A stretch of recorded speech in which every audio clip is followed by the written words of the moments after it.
Hey, everybody, it's Mike from the Mike Wagner Show, powered by SoundWeb Studios. Visit online at soundwebstudios.com for all your needs. Looking at a professional website without breaking your budget, Sonic Web Studios is the answer. Sonic Web Studios offers fast, affordable custom web designs that blow the competition away. Call today, 1-800-303-3960. That's 1-800-303-3960. Or email to support@sonicwebstudios.com. Mention the Mike Wagner Show, get 20% off your first project. Sonic Web Studios, take your image to the next level. Also, time to give official shout out to our official sponsor of the Mike Wagner Show, international war-winning author Mia Molson-Zia. If you love fast-paced mysteries, you'll love Missing by Mia Molson-Zia, available on Amazon in paperback and ebook. Missing is fast-paced and intriguing with an unforgettable twist. Takes place in 4 countries, 2 strangers, 1 target, where truth is illusion and those you love will be the first go missing. It's available on Amazon in paperback and ebook. Missing by Mia Molson-Zia has garnered great reviews and even loved and endorsed by Howard celebrities, including Joanna Cassidy, Forbes, Riley, and many others. So grab your copy today. 4 Goes Missing by Mia Molson-Zia, available on Amazon. Also, check out the Mike Wagner Show at themikewagnershow.com on over 40 podcast platforms, heard in over 100 countries, including Facebook, SoundCloud, Spreaker, Spotify, and iHeartRadio. Also, Anchor FM, iTunes, Google Play, Amazon, Audible, Apple Music, and more. Also heard on HamiltonRadio.net, Oldies Radio, Diamond FM, and more. Take the Mike Wagner Show on any mobile device. Subscribe to the Mike Wagner Show on the YouTube channel. Follow the Mike Wagner Show on Instagram and Twitter today. And for great gift ideas, go to Amazon.com and check out the Mike Wagner Show podcast. T-shirts, pop sockets, throw pillows, tote bags, hoodies, baseball gear, and more. Makes great gifts 24/7. Go to Amazon.com and check out the Mike Wagner Show podcast. And for more great gift ideas, go to Amazon.com/Mia Molson-Zia for great books like Missing, Once, and Wrinkles. Also T-shirts, pop sockets, hoodies, phone cases, a lot of cool merchandise. Amazon.com/Mia Molson-Zia. Check it out today. I'll support the Mike Wagner Show on Anchor FM, PayPal, themikewagnershow.com. You can buy me a coffee at buymeacoffee.com at the Mike Wagner Show. Make sure you do so today. We're here with the amazing award-winning actress, acting teacher, and director who was born and raised in New Mexico and in Los Angeles. And she's somewhere out in the wild, wild west. And she was the 2020 recipient of the Bronze Best Director and Best Web TV Pilot Award for the Palm City Film Fest, and for narrative director debut with Deeply Superficial. We'll talk about that. And she has a new documentary out, which is first inspired by a conversation with a former governor of San Ildefonso Pueblo about the language being a thing, which is a living thing that can thrive or die and lead to catastrophic events for Native American cultures. And of course, we'll speak for many of those as well, too. And this documentary aims to inspire and educate the people in all backgrounds, and also the importance of preserving the language and traditions of a culture. And she has also been in other movies like The Cellar Door, Brain Dead, Undercurrent, Officer Down, and more. Live, ladies and gentlemen, from Plus Studios, somewhere out in the wild, wild west. And she's always on the edge. Ladies and gentlemen, the multi-talented, award-winning actress, acting teacher, and director, Michelle Tomlinson. Michelle, good morning, good afternoon, good evening. Thanks for joining us today. Thank you so much. You make me sound so much cooler than I am. And I am always living on the edge, Mike. I got to say, it is. Well, I got to say this, after, reading about your documentary as well, too, this puts me on the edge. And also, we'd love to hear more about it. You're an award-winning actress and acting teacher and director, born in New Mexico, and you're in Los Angeles as well, live in the wild, wild west. You're the 2020 recipient of the Bronze Best Director and Best Web TV Pilot Award for the Palm City Film Fest. And you also have some movies out there called The Cellar Door, Brain Dead, Undercurrent, Officer Down, Kung Fu Femmes, and Rise of the Millennial. And you also directed a couple of movies, and also you've been in a narrative. We'll talk about that. And before we talk about Edge and more, tell us how you first got started. I first got started when I was in high school. Well, theater, when I was 6, I was a dancing tree in Snow White. And then in high school, I know it was my big stage premiere, stage debut. And and when I was in high school, there was an amazing video productions class and entire community. And this woman named Leslie Duran was in charge of all of it. And this woman was amazing because she really encouraged all of us to, as we would call it now, create content. Use our own voices to create content. And it usually took form of different news articles, or we would make music videos and just all kinds of different things that would get me behind the camera, where I learned how to tell a story, shoot the story, edit the story, and kind of glue the whole thing together in order to present it to other people. When I got to college at Eastern New Mexico University of Portales, the theater department spoke to me much more than the communications department did, which was a surprise. Huh. I was expecting to go into communications. My whole path I thought was going to be journalism. And I really had this, like, I don't know, burning desire to tell the truth, you know, to always try to figure out what the truth is behind each story. And then I got into theater with a couple of classes. I thought, oh, this will be an easy A, beginning acting class, and a theatrical makeup class. And it was somewhere between reading some of my first plays ever and putting a mustache on me, you know, with like spirit gum and all these like weird little hairs and things. Somewhere between all of that, I all of a sudden was like, this is home. Like this is the thing. And that's what I wound up getting my degree in, was a BFA in theater performance down at ENMU. And so I had this concoction of a video productions background mixed with acting. And then when I first got to LA, it was acting, tons of it. Did a million different day jobs that included working at post-production sound facilities, casting assistant, teaching assistant. I sank into everything, production assistant, because I knew from the get-go that I wanted to experience the entirety that our industry has to offer us. I knew that I just had this voracious appetite to learn everything as much as possible about all of it, because I had a feeling that I tried to fight for a long time, but I had a feeling I was going to end up being a filmmaker. It was just always a strange inkling. And so I took all these different jobs to learn as much as possible about what that would even look like. And here we are doing all the things. And that's amazing as well, too. You learned everything all in that span of time as well, too. And sometimes I have trouble trying to cram it all in, which just overflows. But I mean, you just got amazing drive. And what was that one precise moment that simply influenced you into what you're doing for the rest of your career? Oh, James Mountain, I think, might have been that moment. I was on the phone, you know, with my friend James, who was he is the former governor of San Ildefonso Pueblo, and we started talking. It was a script that I had an idea about that a friend of mine wrote. I sent it off to him to get his opinion because I trust him. And we started talking about how he was on a mission to save the Tewa language, San Ildefonso. And I was like, I don't understand what that means.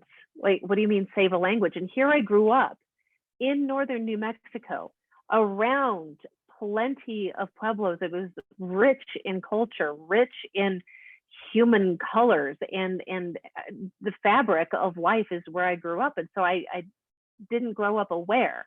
I grew up inclusive, which is much different than growing up aware. And when he started talking about the dangers of losing languages from Native American cultures and how language can die, I was like, wait, what? We don't, English speaking people, white people of this country, and probably of the world, don't have a grasp on what that really means. I sure didn't.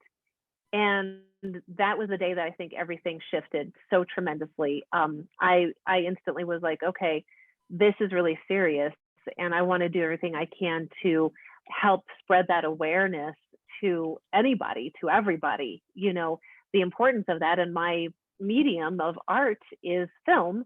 And I said, dude, I think we need to make a documentary about this and try to turn that documentary into an educational and inspirational tool for other people to glean something from, if it's just support or just awareness, or, you know, it's a call to action for everybody. And I got my friend, the amazing Lori Bowen, who's brilliant beyond measure, and to start co-producing it with me. And before you know it, we were starting to shoot and all these different interviews, which was really challenging because, you know, here we are, my first documentary for sure. And here we are, these two white women going, we want to talk to you about preserving Native American language and culture.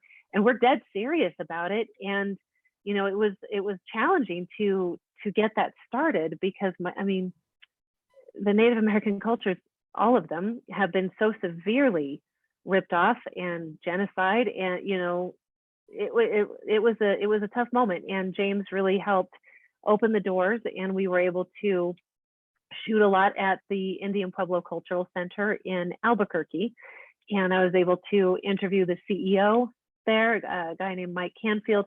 They just opened their doors so beautifully and so wonderfully, because the cultural center is a place for education and inspiration, so that people can go. It's a place for people to go to learn more about their own cultures, and for non-Indigenous folk to learn more about how to support Native cultures. And so getting to shoot there and getting to shoot some of the dances, we had these dancers from Owinge Pueblo were there, and getting into all of the interviews, I learned so much, Mike, and I feel like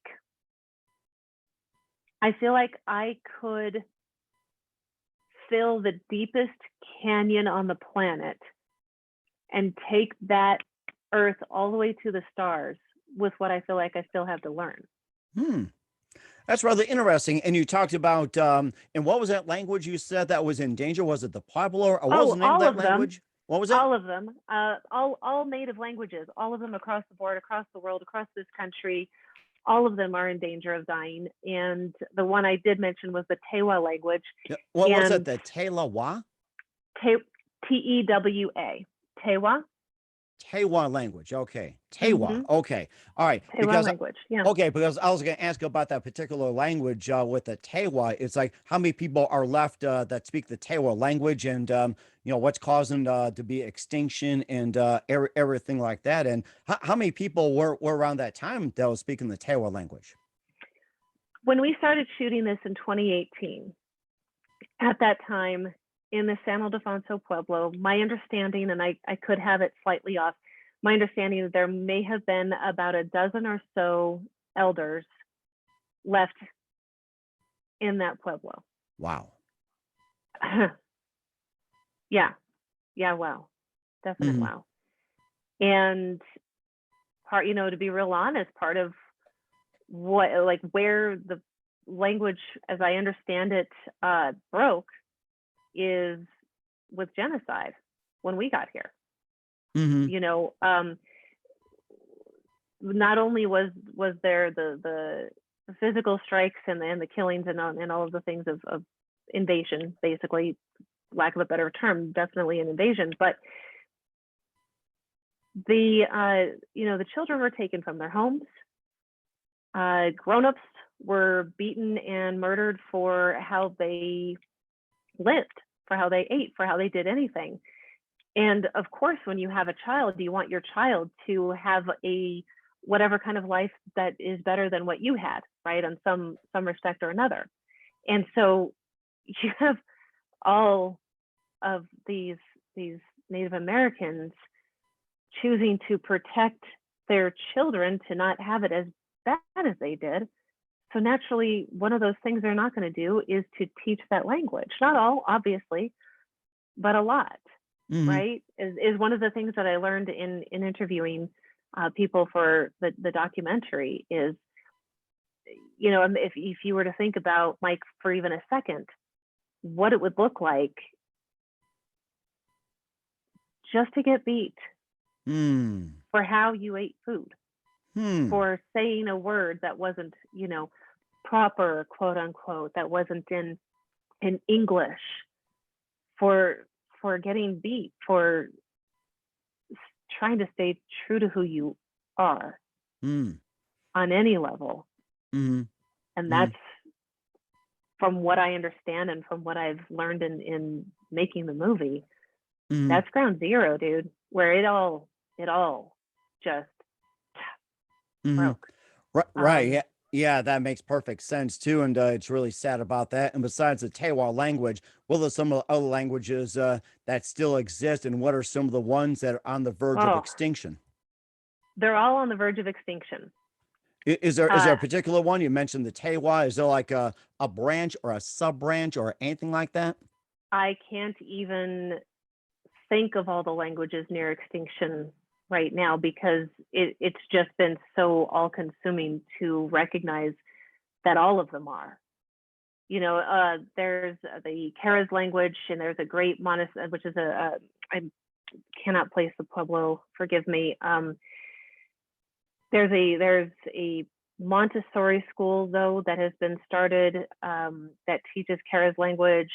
The Zuni Pueblo, they teach Zuni in the schools.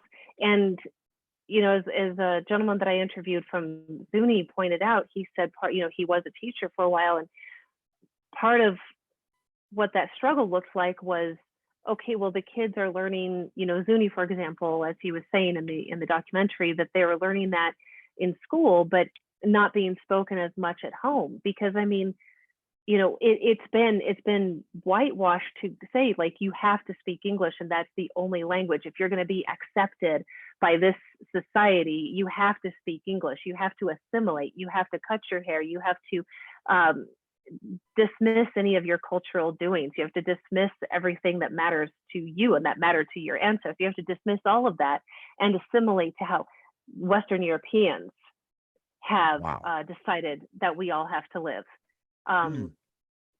So, I mean, you have, a couple hundred years of that being driven down your face. That's going to create some pretty serious scars. Mm-hmm.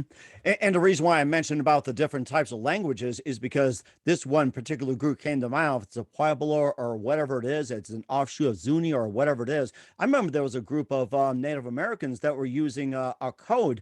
I think it was in World War II to defeat Navajo. Yeah, that was it. The Mhm. Navajo. Yeah, and I was thinking of that. And I was just thinking they use it for good because, nobody else knew the Navajo but themselves. And they use that code to communicate with the Allies. And that's how they helped us win the World War as well. So I was thinking along those lines. It's like, they use the Navajo and also the Tewa, the Zuni, and everything else. Like, like some of the benefits of it too. The Navajo use that language to help defeat the Japanese in World War II. Yes, they sure did. And crazily enough, I don't think any of those code talkers were actually honored well enough from my point of view. And they went in and saved it. And the Navajo Nation, my sister is also Navajo. Like the Navajo Nation has a very big piece of my heart. And the Navajo language is just as sacred and just as at any kind of risk for extinction as anything else. And of course, amazingly enough, the code talkers, I mean, for crying out loud, right? Like, you would think that would have inspired this society to go, oh my God, we should be heralding native speakers. We should be really supporting these cultures. Look what they did. Look what they, brought out. They helped us like beat it, but that's just not how it rolled out, which is kind of amazing in a really horrible way. Right. The only reason why I mentioned is because it was big all over the news where we're at. And I think one of them actually lived in the Dakotas as well, too. So that was brought about. And we'll talk more about the documentary Edge, about the languages and everything else and what can we do. And we'll talk about your amazing career. But first, you listen to The Mike Wagner Show at themikewagnershow.com, powered by Sonic Web Studios. Visit online at sonicwebstudios.com for all your needs. Looking at a professional website without breaking your budget? Sonic Web Studios is the answer. Sonic Web Studios offers fast, affordable custom web designs that blow the competition away. Call today, 1-800-303-3960. It's 1-800-303-3960, or email to support@sonicwebstudios.com. Mention the Mike Wagner Show, get 20% off your first project. Sonic Web Studios, take your image to the next level. Also, time to give official shout out to our official sponsor of the Mike Wagner Show, international warring author Mia Molson-Zia. If you love fast-paced mysteries, you'll love Missing by Mia Molson-Zia, available on Amazon in paperback and ebook. Missing is fast-paced and intriguing with an unforgettable twist. Takes place in 4 countries, 2 strangers, 1 target, where truth is illusion and those you love will be the first to go missing. It's available on Amazon in paperback and ebook. Missing by Mia Molson-Zia has garnered great reviews and even loved and endorsed by Howard celebrities, including Joanna Cassidy, Forbes, Riley, and many others. So grab your copy today for Girls Missing by Mia Molson-Zia, available on Amazon. Also, check out The Mike Wagner Show at themikewagnershow.com on over 40 podcast platforms, heard in over 100 countries. Take us with you on any mobile device. Subscribe to The Mike Wagner Show on the YouTube channel. Follow The Mike Wagner Show on Instagram and Twitter today. And for great gift ideas, go to Amazon.com and check out The Mike Wagner Show podcast. And for more great gift ideas, go to Amazon.com/Mia for great books like Missing, Once, and Wrinkles, and great merchandise and more. Amazon.com/Mia Check it out today. Also support The Mike Wagner Show on Anchor FM, PayPal, themikewagnershow.com. You can also buy me a coffee at buymeacoffee.com. But The Mike Wagner Show, make sure you do so today. We're here with the amazing award-winning actress, acting teacher, and director who was born in New Mexico and living in Los Angeles, not in the wild, wild west. And she's got the new documentary Edge. Michelle Tomlinson here on The Mike Wagner Show. And before we continue talking about your amazing documentary and learning more about it, you've been in the business for quite some time. You were in The Cellar Door, Brain Dead, Undercurrent, Officer Down, and Kung Fu Femmes, and Rise of the Millennial. Before you get to your directing duties as well, too. And tell us more about some of those productions as well, too, and what inspired you.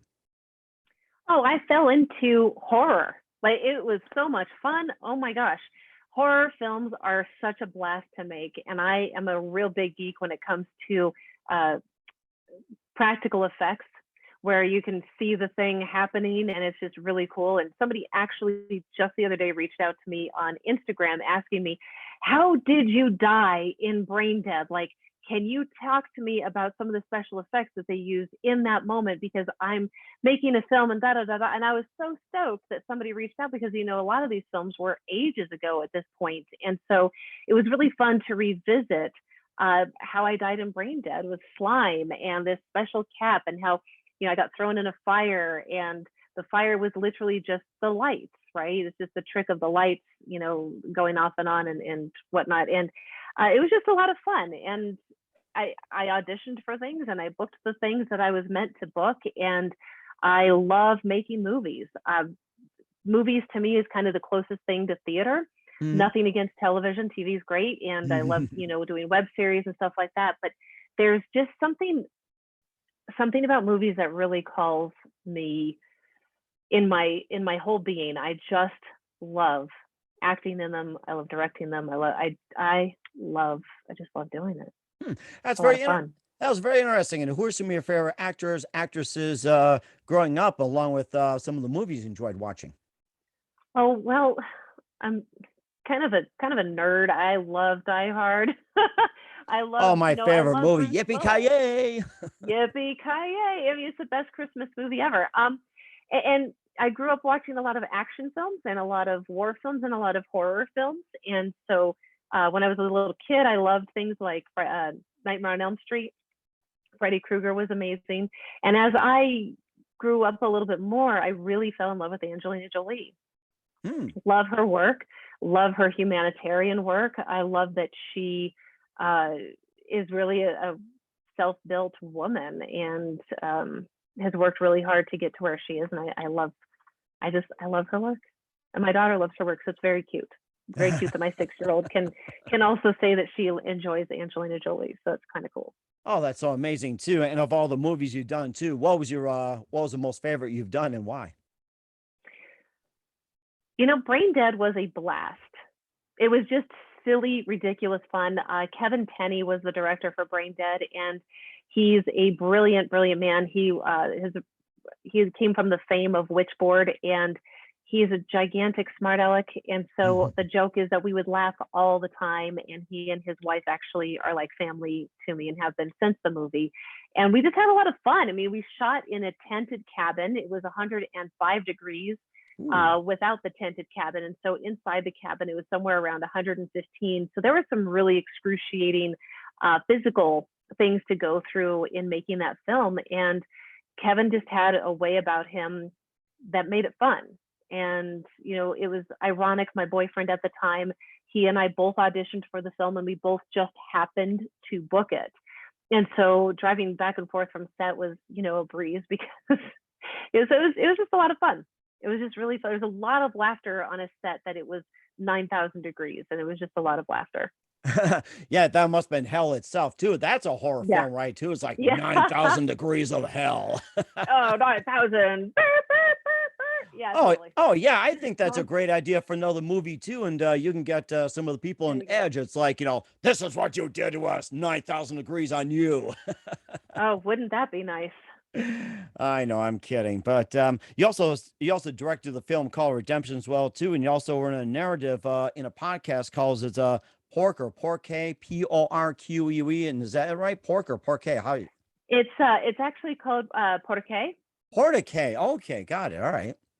Yeah, it's the podcast. It's really it's so cool. This guy named James Charleston uh, created this wonderful world that centered around the town of Porque and the Porque sheriff. And the original name of it was Frijoles de Arroz. But he had been an acting client of mine some years back. And he was like, listen, I'm going to create this podcast and it's going to be fully narrative. And it was literally a throwback to radio storytelling back in the day on those Saturday night serial Saturday nights or whatever they were called. Oh, I It was remember those. Yes. total throwback with the Foley, the sound effects and all the things happening. And so it was this really rich tapestry that I was able to be the casting director of all of these different characters woven together in this small town, and how this small town, fictional small town, dealt with politics and resistance and different forms of standing up for yourself with I think it's nonviolent resistance, all the forms of nonviolent resistance, I think is the technical term. And it's kind of educational in a sense of, not to lose your cool if you're arguing with somebody over politics, for example. And it's just a really fun podcast. And it's really cool to listen to all the sound effects happen because you can see it go down in your mind. So it was a lot of fun. And Redemption was something that James Charleston, again, he had this script. He is a man on a mission about ending sexual assault. And I can definitely get behind that. And that was part of what Porque was about, and definitely what Redemption was about. And Redemption was a script with 3 characters. We shot via Zoom. And one is like the therapist who tries to rehabilitate sex offenders. One is a sex offender who's like in prison in a clink for raping his wife. And the other is the bureaucrat, the guy who wants to throw away the key, lock him up, throw him away the key. And that's the only way to give rehabilitation to any of these offenders. And so it was actually really interesting because Jake Red is this insanely gifted actor who played the sex offender. And, when you think about sex offender, you instantly want to get a lighter and some lighter fluid. You know what I mean? Like you really want to torch the hell out of that. And Jake Red was able to hit this vulnerability with his character where we get a real strong glimpse in his character's childhood in the root. Yeah, like the way he hit it was like, I mean, to this day it still gives me goosebumps. To be able to bring any type of compassion to that type of character requires an insanely strong actor, and he did an amazing job. And you just at the end of it, you're like, oh God, like whew, it brings about some pretty heavy hitting questions that I think are important. As a society, I think it's important to ask the hard questions. It certainly made me think of that one movie. I was thinking of saying Silence of the Lambs, but I'm thinking it's somewhere along the lines of a famous movie, but it's right at the tip of my tongue, but I cannot think right now. It's like if it's Silence of the Lambs or something else. Like it reminds me of one of the movies that I might have seen or have heard about, along those lines. It's like the tough questions, the childhood, why they did that. It's like it just made me think of it. It's like, what was it? Oh my gosh, I can't think right now. It could be Silence of the Lambs because I mean, you have to, even if you're a villain, you have to be able to evoke some sort of compassion from the audience. You know what I mean? Or otherwise you're just the dirty villain, and that's not interesting, and it's not really good storytelling, and it's also not 3-dimensional. Well, we'll have to say the heck with Jack Nicholson. Johnny's back. There you go. Yeah. I think that's something you portray him in the next one. Jack Nicholson. This is like he'll really bring it out of you. God, he's amazing. It's so funny though, like 15 and 20-year-olds now go, oh, he's the guy at the Lakers games, right? And it's like, no, honey, he's Jack Nicholson. He's Jack. Like, he's not just a dude at a basketball game, you know? Oh, too amazing as well, too. And of course, you mentioned something as well, too, being an acting coach as well, too. And hmm tell us all about that. And how does one get to be an actor, and how do they inquire about about getting your program? I love it. I love teaching actors. I love being able to share a path that will help them find their way. Everybody's journey is totally different. And I I love taking beginning actors and taking them all the way through. I love it. Doesn't matter where you are in the acting world, as far as at the very beginning or a seasoned actor. I love coaching for auditions is part of what I do, and also teaching them every step of the way. A lot of it is a lot of hand holding, which I really don't mind doing, because it's some of it is things I wish that I had this version of me when I first got to Los Angeles. And so it's part of my mission is to be the best version possible to help lead you through the darkness, because it's such a weird journey when you come into the world of acting, because it's the amount of no that you get, the amount of misinformation, the amount of wrongful guidance is a real big thing that gets my skin jumping a little bit, because it's getting the headshots, it's getting the electronic package put together on Actors Access, it's understanding your essence and your type via the essence that you have, and how to move forward through that, how to approach an audition, what to do when you actually book the job, how to behave on set, how do you show up prepared and ready for a table read when you do book the gig. I mean, there's so much into the world of acting that a lot of people, they see it on TV, and especially younger people, they see it on TV and go, oh, that looks so easy. If I just practice this scene or this monologue the way that Jack Nicholson did it in this movie, then I too can be the actor. And there is just so many layers of dedication, voracious hunger, and appetite for the industry that you have to have if you even want to think about moving forward in it.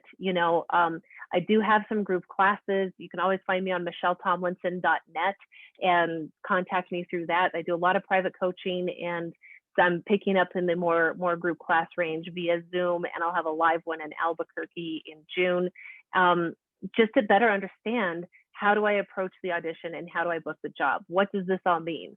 What does being in the business mean? You're literally the CEO of your own business the second you decide to become an actor. And I'm all about empowering each actor to be the best CEO they possibly can be. And information and guidance. And what are some of the few tips you like to share over there, like a few tips, tricks, and everything like that when it comes to acting, auditions, and headshots, everything like that? Just a few tips. Know your essence. For example, even though I'm a single mom, and I coached my daughter's soccer team, for example, last year, literally coached it. Most people would look at me, and I've got a lot of tattoos and all the things. I'm pretty edgy, and they go, "Oh, I would never cast her as that minivan mom." Right? I wouldn't necessarily have the essence of somebody that you would think of, oh my God, we should call Michelle Tomlinson to play the soccer mom who wears her hair in a ponytail and does all this stuff. And I wouldn't be cast as that, even though in real life I'm exactly that, down to the crunchiness, right? So knowing your essence of how you're seen, what is the vibe that you give off? Do your headshots match your essence? Does what's on your resume match that? What's on your demo reel match that? You got to look at the whole package. And with auditions, the biggest thing to always remember is Mark Ruffalo had 600 no's. Wow. 600. And you know who Mark Ruffalo is. I know who Mark Ruffalo is. He's always angry, Yeah, the great Hulk man. smash for giving that answer. Exactly. So, we all know who Mark Ruffalo is, because we all know, he made to the A-list status, but the man had 600 non-booking auditions and didn't give up. So if you're in love, like if you're really like in love and you are in it to win it, there is just no option to give up. There's only to continue to grind and continue to put the work out there. And it's okay to get upset. It's okay to have emotional reactions to not booking this, that, or the other, but pick yourself back up, dust your ass off, and keep going. Like, that's it. That's the big, giant key to success in this industry.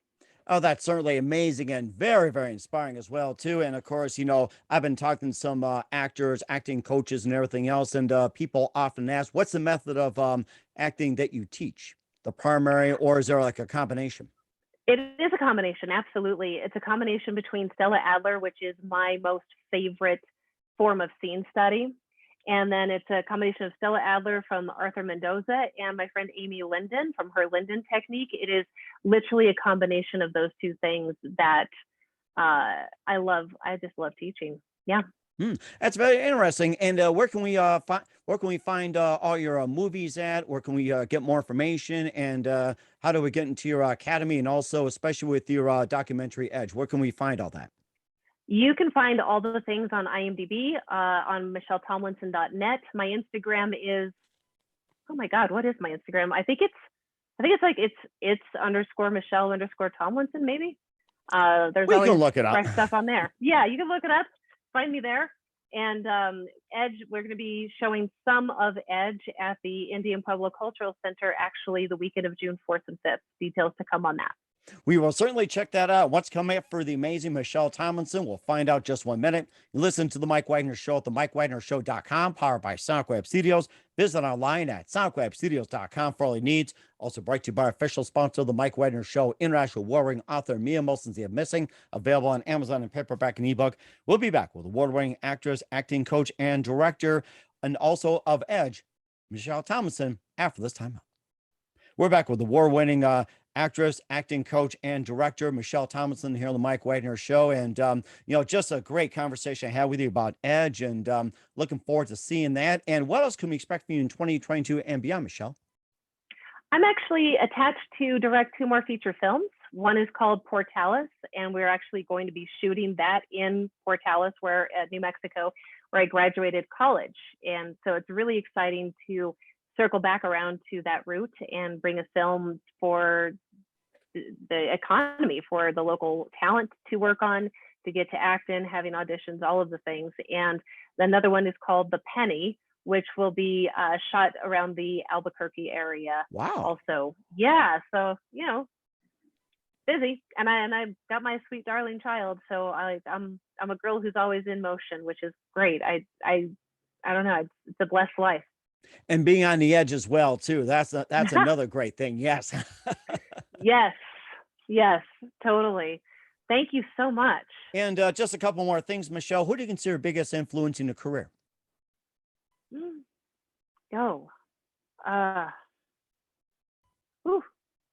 Biggest influence in my career. That is a really good question. I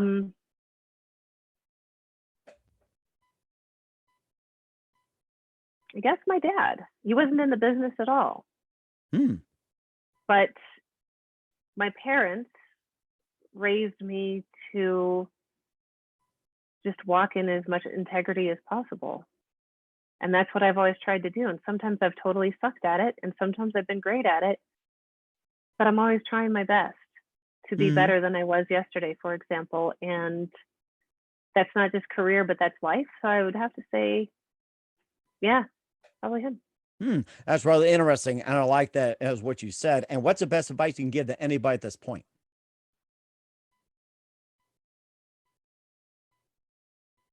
If there is breath, there is hope.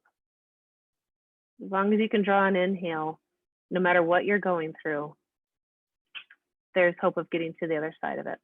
And that's certainly good advice as well, too. Once again, award-winning actress, acting coach, and director of Edge, and also a few others, Michelle Tomlinson here on the Mike Wagner Show. Michelle, a very big thank you for your time. You've been absolutely fantastic. Learned a lot from you. Looking forward to having you again soon. Make sure you keep us up to date. Keep in touch. Love to have you back. We wish you all the best. And once again, tell us about your upcoming projects. What's your website? How do people contact you? Where can people purchase, check out your movies, and check out your acting coach services, and also check out Edge and more? MichelleTomlinson.net would have pretty much all of that. So you Okay. just go to my actual site, and it will poke you around to all the places. Okay. We'll certainly do that. Once again, Michelle, a very big thank you for your time. You've been totally amazing. Looking forward Thank to you. having you again soon. Make sure you keep us up to date. Keep in touch. Love having you back. We wish you all best. And you've got definitely a great future ahead of you. Thank you so much.